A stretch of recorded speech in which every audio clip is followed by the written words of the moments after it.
वंदे मातरम। नमस्कार, जय श्री राम। जिसके पास में खुद परमाणु अस्त्र है, परमाणु बम है, वो अपने यहाँ पर एक ऐसे देश को बुला करके ये संधि करवाना चाहता है कि आप परमाणु बम मत बनाइए, आप संवर्धित यूरेनियम अपने देश में मत रखिए। आप समझ गए होंगे मैं कहना चाह रहा हूँ पाकिस्तान के ऊपर। पाकिस्तान अभी अमेरिका और ईरान के बीच में सेतु बनने का प्रयास उसके द्वारा हुआ, अर्थात दोनों के मध्यस्थता करके और इस युद्ध को समाप्त कराना। दरअसल उसके स्थान पर शायद कोई ऐसा देश होता जो दोनों देशों का विश्वसनीय है तो शायद बात बनती।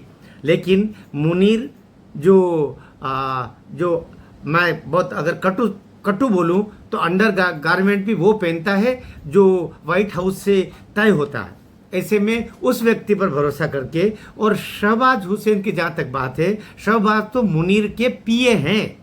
ऐसे में ये दो कठपुतलियाँ अमेरिका की, वो अगर ईरान को बुला करके और ये समझाइश दे कि आप ये समझौता कर ले, यूरेनियम वगैरह वगैरह आपका जो है प्यूरीफाई, इनको न रखें और इसी तरीके से ये सब कर लिए, तो वो कहाँ से संभव था?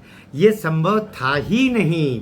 ये तो कैसे भी करके ये ईरान की, मैं सोचता हूँ कि बड़ी समझदारी कि वे वहाँ से फिर भी अपने विदेश मंत्री और जो करता धरता थे कुछ, उनको भेज करके और उन्होंने कहा बात को कम से कम आगे चलाएं। लेकिन ये समझौता न होना था और न हुआ इस युद्ध को रोकने का। फिर क्या जब सवाल आता है तो घूम करके दुनिया भर के देशों पर निगाह टिकाते हैं जो कहीं न कहीं इन दोनों के बीच विश्वसनीय मध्यस्थता का दायित्व निभा सकते हैं।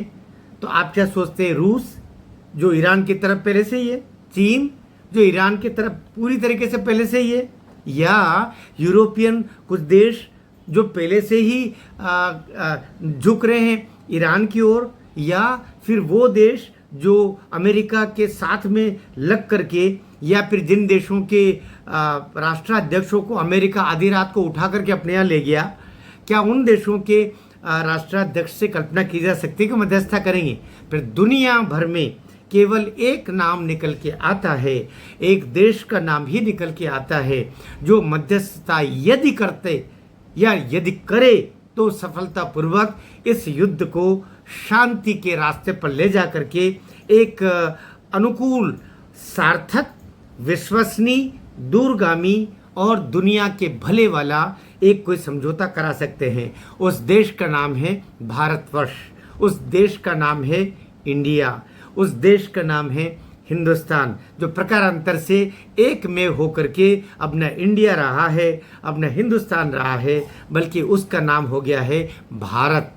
अंग्रेजी में भी भारत, हिंदी में भी भारत। तो भारत एकमात्र ऐसा देश जिस पर ट्रंप भी कभी खुशी कभी गम की तरह विश्वास करता है, और ईरान उस पर मैं सोचता हूँ 90% उस पर विश्वास करता है। ऐसे में अगर भारत के सुपुर्द में ये कार्य हो तो सफलता मिल सकती है।